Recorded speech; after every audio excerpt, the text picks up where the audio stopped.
Hello అండి. ఇక్కడొచ్చేసి మన లేడీస్‌కి ఎంతో ఇష్టమైన వరలక్ష్మి పూజకి నేను గోల్డ్ అయితే తీసుకున్నానండి.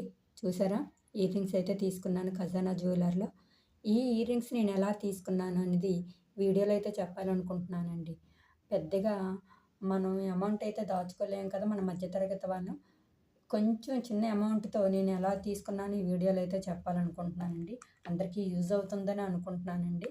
అయితే ఈ ఇయర్ రింగ్స్ అనేవి నేను ఎలా తీసుకున్నానంటే, ఇక్కడ మా పక్కన వాళ్ళందరం కలిపి చీటీ అయితే వేసుకున్నామండి. ఆ చీటీ వచ్చేసి పెద్ద అమౌంట్ అయితే పెట్టలేదండి. ఒక 1000 రూపీస్‌తో అమౌంట్ అయితే పెట్టామండి. అయినా సరే ఆ 1000 రూపీస్ కట్టుకొని 10 మెంబర్స్‌కి కలిపి 10,000 అయితే వచ్చాయండి. అలా ఒక్క నెల ఒక్కరం తీసుకునేవారమి. అలా అమౌంట్ నేను అప్పుడప్పుడు దాచుకునేదాన్ని.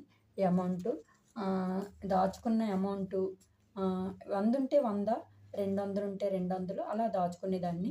ఈ 1000 రూపీస్‌తో 10,000 అయితే ప్లస్ ఈ దాచుకునే అమౌంటు ప్లస్ ఇంతకుముందు నేను ఆహ్, అమౌంట్ దాచుకున్నానండి. ఆ అమౌంట్‌తో చిన్న కాయిన్ అయితే తీసుకున్నాను బిస్కెట్. ఆ బిస్కెట్టు ఇంతకు ముందైతే నేను తీసుకున్నానండి. అప్పుడైతే నేను పెద్ద వస్తువేం తీసుకోలేదు. బిస్కెట్ అయితే తీసుకున్నాను. అప్పుడు ఇది 12,000 అండి. ఆ 12,000 దాచుకొని ఇక్కడ చిన్న బిస్కెట్ అయితే తీసుకున్నాను.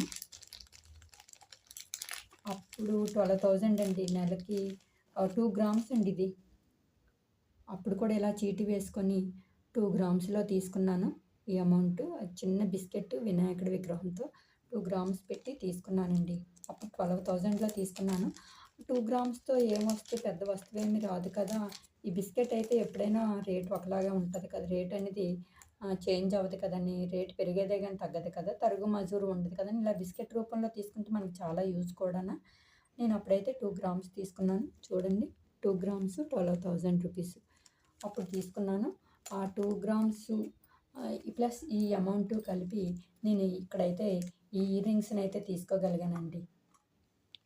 మనం కూడా వరలక్ష్మి పూజకి ఏదో ఒకటి కొనుక్కోవాలని మనకి కూడా చాలా ఆశ అనేది ఉంటది కదా!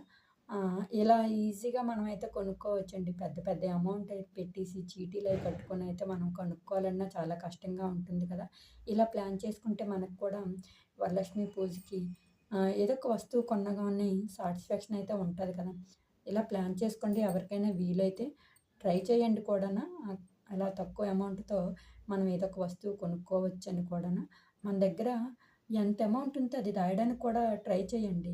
ఎందుకంటే అది ఎలాగోలాగా మనం ఇంట్లో ఖర్చు పెట్టేదానికన్నా ఇలా ప్లాన్ చేసుకుంటే ఈజీగా కొనుక్కోవచ్చని నేను అనుకుంటున్నాను. ఈజీ అంటే పెద్ద పెద్ద వస్తువులు కాకుండా చిన్న చిన్న వస్తువులు తీసుకోవచ్చని నేనైతే అనుకుంటున్నాను. మనకెంతో ఇష్టమైన బంగారాన్ని మనం కొనుక్కోవాలంటే అందరం కొనుక్కునేటప్పుడు చూసేదానికన్నా ఇలా తక్కువ తక్కువ డబ్బులతో దాచుకొని ఈ అమౌంట్‌తో ఏదో ఒక గోల్డ్ వస్తువు తీసుకుంటే అదొక సాటిస్ఫాక్షన్ కూడా ఉంటుంది కదా!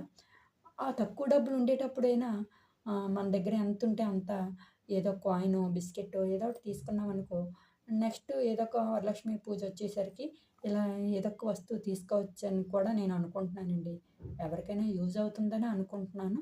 ఇలా ప్లాన్ చేసుకుంటే కూడాను మనం కూడా పెద్ద పెద్ద వస్తువులు కొనాలంటే మనకి కూడా కొంచెం కష్టమే కదా!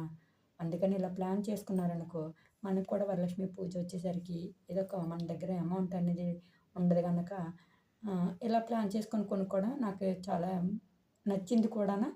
మీకు కూడా నచ్చితే లైక్ చేసి సబ్స్క్రైబ్ చేయండి.